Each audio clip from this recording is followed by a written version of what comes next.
불교를 바라보면 삶이 바로 보입니다. 안녕하세요.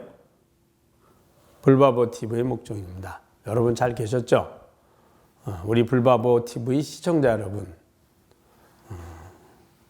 구독 많이 신청하셨나요? 주위에 일주일에 한 분씩 꼭 전법을 하세요. 이것만큼 좋은 전법의 방법이 없습니다. 우리가 하는 모든 일 중에서 가장 가치 있는 것이 바로 공덕을 짓는 일입니다. 그 공덕 중에 가장 가치 있는 일이 바로 부처님 법을 전법하시는 것이고요. 이 전법의 방법들 중에 바로 부처님의 전법을 알리는 겁니다. 옛날에는 책이 있었지만 이제 그래서 경전을 많이 법보시랬죠. 그보다 더 좋은 방법이 실제 바른 법을 보고 들을 수 있도록 전해주는 거죠.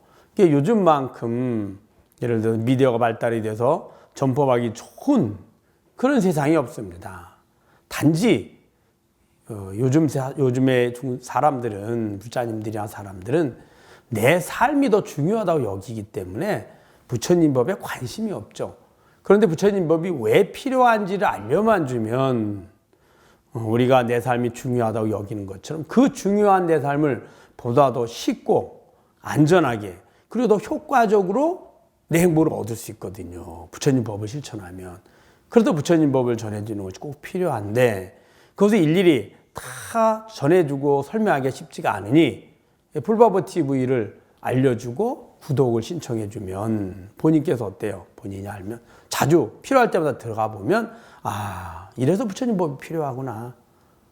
우리의 삶과 전혀 다르지 않구나. 보다 더 쉽고 효과적이고 효율적인 그런 삶의 방법이 바로 부처님 법이구나라고 알고 실천하게 되거든요. 그래서 많이 주위에 전법해 주시기 바랍니다. 자, 오늘도 여러분들과 서천의 조사 제11대 조사 분하야사 존자에 대해서 함께 공부해 보도록 하겠습니다. 분하야사 존자가 이미 협전자에게 법을 얻고 곧 바라나국에 나아가니 마명대사가 있었다. 존자를 영접하여 예배하고 물었다. 내가 부처를 알고자 하니 무엇이 부처입니까? 그대가 부처를 알고자 하니 알지 못하는 것이 그것이다. 부처를 이미 알지 못한다면 어찌 그것인 줄 알 수 있습니까? 이미 부처를 알지 못한다면 어찌 그것이 아닌 줄 아는가? 되어 있습니다. 한번 볼까요? 이제 협전자로부터 전법을 받은 분하야사 존자가 많은 곳에 하도 전법을 하다가 이제 어느 날 바라나국에 가게 됩니다. 그곳에서 마명존자를 만나게 되는 거죠. 그런데 마명존자를 만나니까 마명존자가 물은 겁니다. 부처를 알고자 하는데 무엇이 부처입니까? 라고 묻자 그대가 부처를 알고자 하니 알지 못하는 것이 그것이다 했습니다. 이 말은 무슨 말이냐면 부처를 알고자 하는데 알고자 하는 주인, 알지 못한다고 아는 그것이 부처라는 뜻이에요. 부처를 알고자 하니 알지 못하는 것이 부처라는 게 아니라 알지 못한다고 아는 것.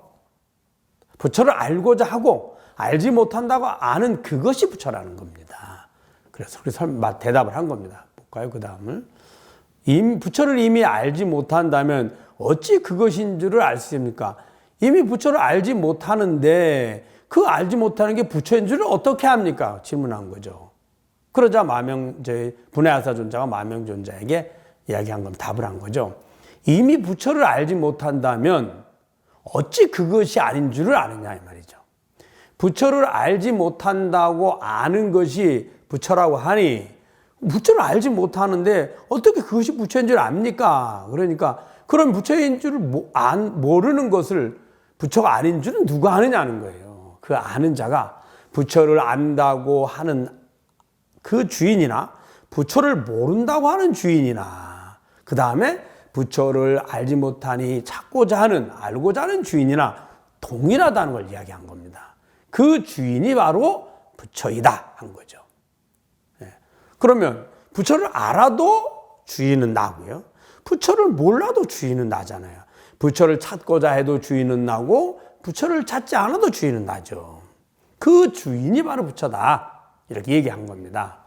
그러자 그때서 이제 마명존자가 만명이 화려히 깨달아서 곧 출가하여 승려가 되기를 구하거늘 분하여사 존자가 대중에게 말하였다. 마명대사가 그 이야기를 듣고 화려히 거기서 깨달음을 얻었습니다. 그리고는 이제 분하여사 존자에게 출가하기를 구했던 거죠. 그러자 거기 많은 대중들이 모여 있었는데 분하여사 존자가 마명존자에 대해서 설명을 한 겁니다. 이 대사는 옛날 비사리국의 왕이었는데 그 나라에 어떤 부류의 사람들이 말과 같이 벗고 살기에 마명대사가 신통력을 써서 분신하여 누에가 되었다. 그래서 그들이 옷을 입을 수 있었다. 그 뒤에 다시 중인도에 태어나니 말과 사람이 모두 감격하여 슬피 울었다. 그래서 이름을 마명이라 하게 되었다. 이 내용은 그 말의 의미는 그렇습니다.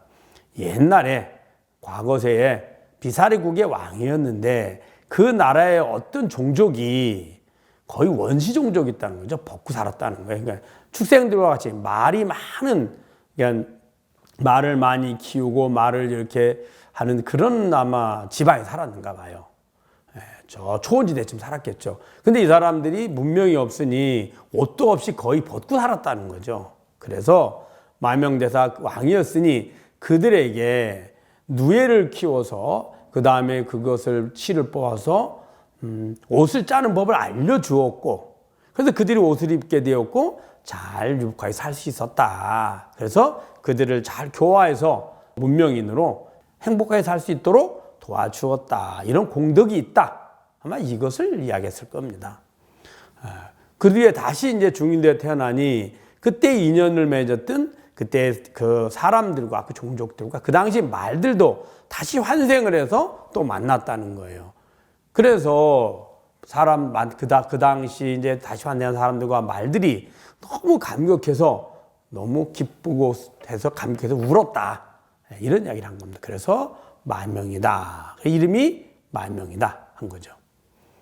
이미 분하여사 존자를 만나 출가하고 구족계를 주게 되었다. 그래서 곧 열애의 큰 법을 지금 그대에게 부족하노라 하시고 곧 개송을 설하였다. 그래서 이제 분하여사 존자가 그 마명존자를 만나서 구족계를 준 거죠. 그리고는 이제 부촉을 나온다. 왜? 처음에 이제 질문해서 이미 깨달음을 얻었거든요. 그래서 열애의 큰 법을 지금 그대에게 부족하노라. 정법 안장 열반묘심을 그대에게 부족한다 한 겁니다. 그리고는 미혹과 깨달음이 숨겨짐과 나타남과 같으니 밝고 어둠도 서로 떠나 있지 않다. 지금 숨겨짐과 나타남이 이치를 부족하노니 하나도 아니고 또한 둘도 아니도다. 자, 미혹과 깨달음이 숨겨짐과 나타남과 같으니 미혹은 숨겨짐이고 깨달음은 나타남이라는 거죠. 무슨 말일까요?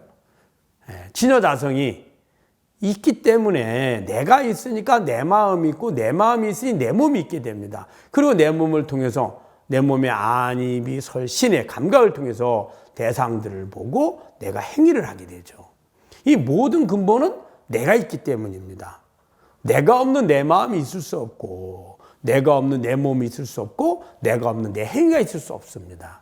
근데 우리는 매 순간 내 마음, 내 몸, 내 행위를 통해서 살아가면서 주인인 나에 대해서는 관심이 없어요. 즉 내 마음과 내 몸을 나로 집착했기 때문입니다. 그래서 마치 내 마음과 내 몸을 나로 여기고 그것이 계속 지속된다고 생각하는 겁니다. 이게 어리석음이거든요. 그럴 때 본래 주인은 숨겨져 있죠. 알지 못하죠. 그래서 숨겨졌다는 겁니다. 그 숨겨진 나, 즉 진여자성을 깨닫는 것, 이게 나타나는 거예요. 그 진여자성을 깨닫고 나면 진여자성이라는 본성인 나에게 내 마음이 있고 그 위에 내 마음을 실천해가는 내 몸이 있고 내 몸을 통해서 내가 끊임없이 이 삶을 살아가고 있구나 이렇게 아는 거죠. 그럼 내 본성이 나타나면 어떤 결과를 가져올까요? 내 마음이 아무리 변하고 내 마음에 따라서 내 몸이 끊임없이 변해가고 내 마음의 행위에 따라서 매 순간순간 대상들이 변해도 내가 보고 듣고 알고 느끼고 하는 모든 것들이 변해도 주인이 나는 어때요? 항상 변하지 않고 그 자리에 있죠. 그때를 우리는 열반이고 해탈이라는 겁니다. 그래서 밝고 어둠도 서로 떠나 있지 않다.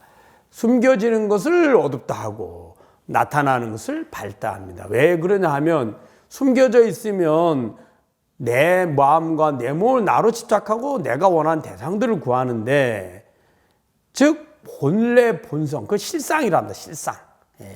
본래의 그 실상을 모르고 어슴푸리한 그런 것들, 실제로 마음의 환영들이 있다고 착각해서 구하니까 어두움이 되는 거예요. 그래서 무명이라는 거예요. 무명. 우리가 어두우면, 캄캄하면 어떤 소리라든지 모습이 어슴푸레만 해도 두려움을 느끼게 되고 하잖아요. 부처님 경전에 보면 아주 좋은 예가 있죠. 길에 가다가 새끼줄이 있었는데 그걸 뱀이라고 착각해서 두려워도 도망을 가는 거죠. 그런데 그 사람이 그 새끼줄을 낮에 다시 와보니까 뱀이 아니고 새끼줄이었거든요. 그러면 본래 뱀도 없었고, 그러면 거기에 따른 두려움이나 무서움은 당장에 사라져버리겠죠. 그와 같습니다. 그래서 나타남은 밝고 숨겨짐은 어두움. 그러나 숨겨지고 나타난다고 해서 본성이 다른가요? 하나 항상. 그것이 나타나도 주인이고 숨겨져도 그 주인이고 항상 같죠. 그래서 밝고 어둠, 무명과 밝음, 즉 생사와 열반은 서로 떠나 있지 않다 하나다라고 이야기한 겁니다.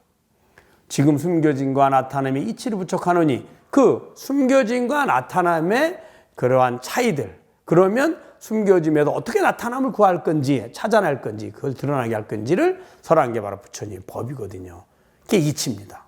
부처님의 불법의 이치, 깨달음의 이치라고 하죠. 그것을 이 제자인 만명존자에게 부척하노니, 그 부척은 왜 했냐? 깨달음 힘을 얻었지만 이것을 중생들에게 잘 알려주어라 라고 부탁하는 거예요. 부척하노니 하나도 아니고 또한 둘도 아니다. 하나도 맞지 않고 둘도 아니다. 이 말은, 그러면 저 부처만 있느냐? 중생 하나 아무것도 없는 환영이냐? 아닙니다. 부처라는 것도 자성에 비춰진 환영이고, 중생이라는 것도 환영이고, 하나라는 것도 환영이고, 둘이라는 것도 환영입니다. 있다라는 것도 환영이고, 없다라는 것 다 뭐예요? 자성에 비춰진 마음의 모습일 뿐입니다. 그래서 생사도 아니요, 열반도 아니고, 하나도 아니고, 둘도 아닙니다. 둘은 둘이라는 말이 아니라 많은, 지금 다양한 것들이 아니라는 거죠. 똑같다는 거예요. 다 하나면 하나라고 비춰진 내 마음의 본성이 비춰진 망상이고 마음이고, 둘이라고 열이라고 하는 것도 둘이란 열이라는 본성이 비춰진 내 마음의 모습이거든요. 그래서 하나도 아니고 또한 둘도 아니다. 즉 생사도 아니고 열반도 아니다 라고 한 겁니다. 법을 부척하여 마치고 곧바로 고요히 원적에 드셨다라고 하셨습니다. 자, 다시 한번 개성을 읽어보도록 하겠습니다. 미혹과 깨달음이 숨겨짐과 나타남과 같으며 밝고 어둠도 서로 떠나 있지 않다. 지금 숨겨짐과 나타남의 이치를 부척하노니 하나도 아니고 또한 둘도 아니도다. 우리 불바보 시청자 여러분, 구독 많이 좀 뽑아주시고요. 좋아요도 많이 눌러주시고 또 댓글도 많이 올려주시기 바랍니다. 불교를 바로 하면 삶이 바로 보입니다. 불바보TV의 목종이었습니다. 감사합니다.